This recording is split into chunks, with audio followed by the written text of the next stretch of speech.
Johnny Frigo. At 88, Johnny Frigo was perhaps the only surviving WLS National Bar Dance artist who still plays the music that made those Saturday night broadcasts a must for mid-America. I really was happy doing that Saturday night. I looked forward to that Saturday night. I would cancel another jazz gig, rather than miss Saturday night, because I liked it so much. Well, I'm headed back to Dixie, that's where I long to be. Where the cotton grows and the Swanee flows, that's home sweet home to me.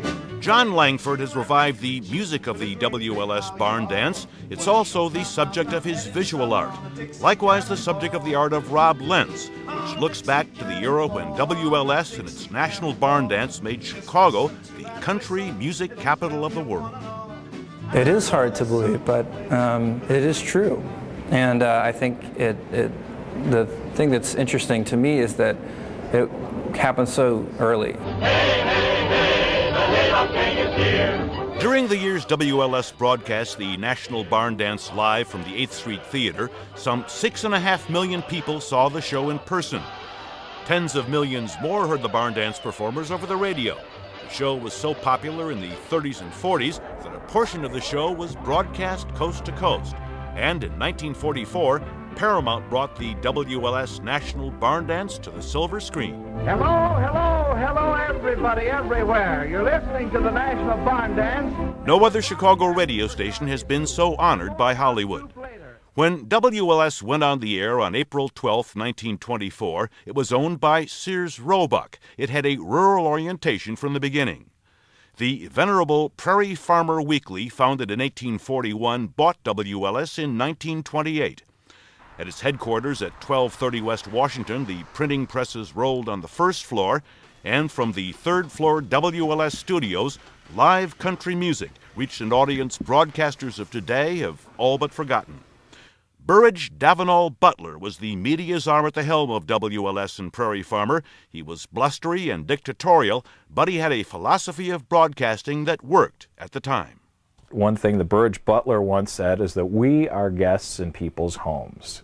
Please remember that and have your demeanor reflect that.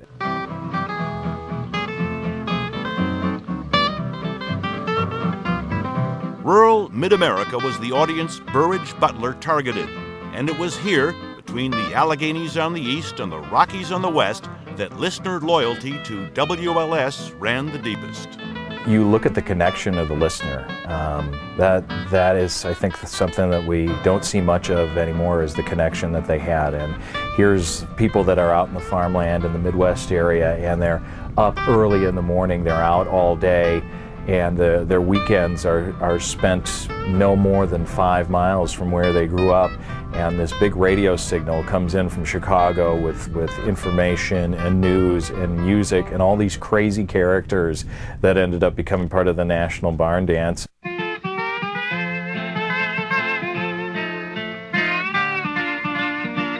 Some of the greatest country artists of all time were first heard on WLS. In a vine-covered shack in the mountains, there was Gene Autry, long before he went to Hollywood. I wanna be a cowboy's dream girl. There was Patsy Montana, whose WLS broadcasts helped her become the first female country singer to sell 1 million records. When I was single, I used to be afraid.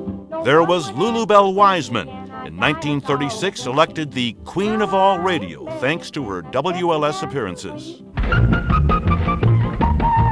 There were the Hoosier Hotshots, who to this day have a cult following. And there was Pat Buttram, one of the most successful of the Hayseed comics. Folks, this is a National Barn Dance, and I want to tell you something about food.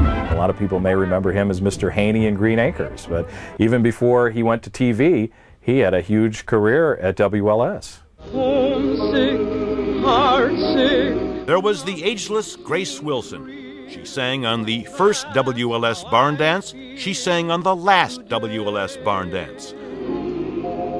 But the De Zurich sisters were perhaps the most unusual artists ever heard on WLS. They yodeled like cackling poultry.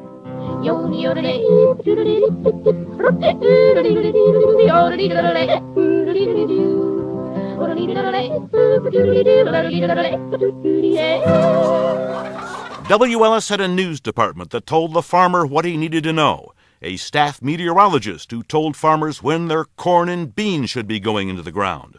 There were daily reports from the Chicago Union stockyards. And long before there was Martha Stewart, WLS had Martha Crane, who provided homemaking tips to 2 generations of farmers' wives and farmers' daughters. WLS was, in fact, part of a multimedia operation. Prairie Farmer being a publisher, they had the presses right there, and they used it to their advantage. They would publish a weekly magazine called Standby throughout the 30s, had pictures of the performers, it had comments from listeners, it had recipes, and of course it was advertiser driven because you did see quite a few ads in there. And then the family album came out every year from the early 1930s, I think 1930 was the first one, all the way to 1957, and was like a high school yearbook. We've come a long way together since our barn dance first came on the scene. And so vanished a bit of Chicago history. And when people think of country music these days, they don't think about the folks who for so many years performed every Saturday night on the stage of the 8th Street Theater. In between.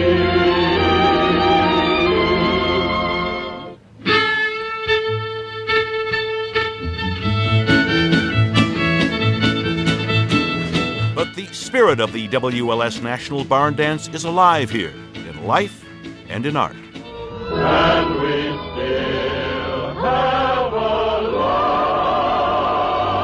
way to go.